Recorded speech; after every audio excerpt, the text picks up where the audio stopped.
یہاں کون تھا وہاں کون تھا؟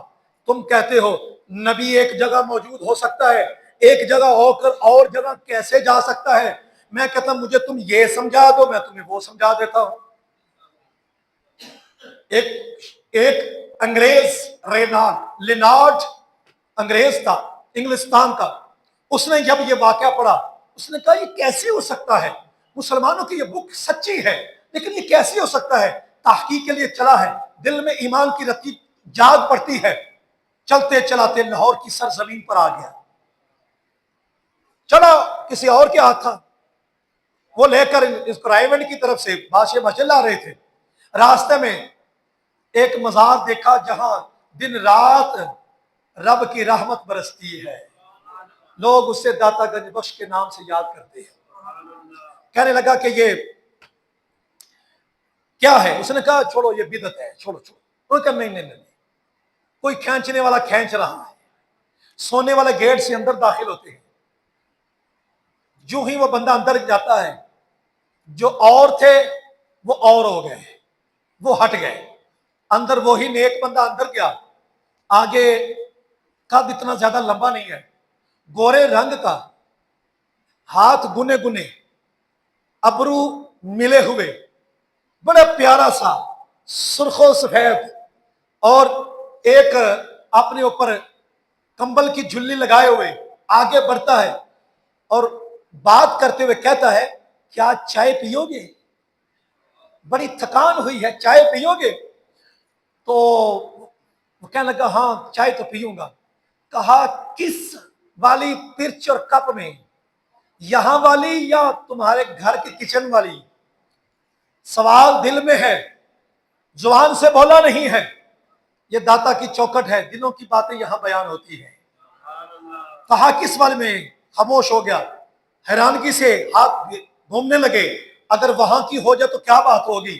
بس ایک لمحہ یوں ہٹے پھر یوں ہاتھ کیا، چائے بھی ہے اور کپ اور پرچ بھی انگلستان کے کچن کا ہے۔ بیہوش ہو کر گر جاتا ہے، اٹھتا ہے تو کہتا ہے وہ بابا جی کدھر ہے، وہ بابا جی کدھر ہے؟ لوگ سمجھ گئے جو صاحب کشف تھے، وہ آگے بڑھے، کہتا وہ بابا جی چلے گئے، تیرا مسئلہ حل کر گئے۔ ساری زندگی وہاں رہا، کلمہ پڑھ کر مسلمان ہوا، اس کا نام رکھا گیا فاروق احمد لینارڈ، اس کے ساتھ ابھی بھی وہ اس کی قبر پر لکھا ہوا، مینیجر کی کمرے کے ساتھ آج اس کی قبر موجود ہے، فاروق احمد لینارڈ انگلستان۔ تو یوں ہوتے ہیں اللہ کے ولی جو بھٹکتے ہوں کو منا لیتے ہیں پر دل ان کا تسلیم کرنے والا ہو، ورنہ نبی پاک صلی اللہ علیہ وسلم کے پاس آ کر کہتے تھے ہم آپ کی بات مان لیتے ہیں، پہلے ہمیں منڈیوں کے ریٹ بتائیں، ماننے والا نہ ہو تو نبی بھی اس کو وہ باتیں نہیں بتاتے جو پیاروں کو بتاتے ہیں، تو ماننے والا ہو صحیح، ولی کے پاس ماننے والا آ جائے صحیح، سب دکھاتے ہیں سب کچھ۔ اس کے بعد تخت آ گیا، خوشی ہوگی، تو اس کا مطلب سمجھ آ گیا نا کہ یہاں جو موجود ہے وہ آصف بن برقیہ ہے، جو وہاں ہے وہ جسم مثالی ہے۔ حضرت امام ربانی مجلف ثانی سرکار آپ کے پاس ایک مرید آ کر کہنے لگا حضور آج ہماری طرف افطاری ہے، پاس خلیفہ بیٹھا وہ کہتا میں دیکھ رہا ہوں، کہا جی آئیں گے۔ دوسرا مرید آیا جی حضور افطاری ہے، فرمایا آئیں گے۔ 22 مرید آئے، کہا حضور افطاری ہے، فرمایا آئیں گے۔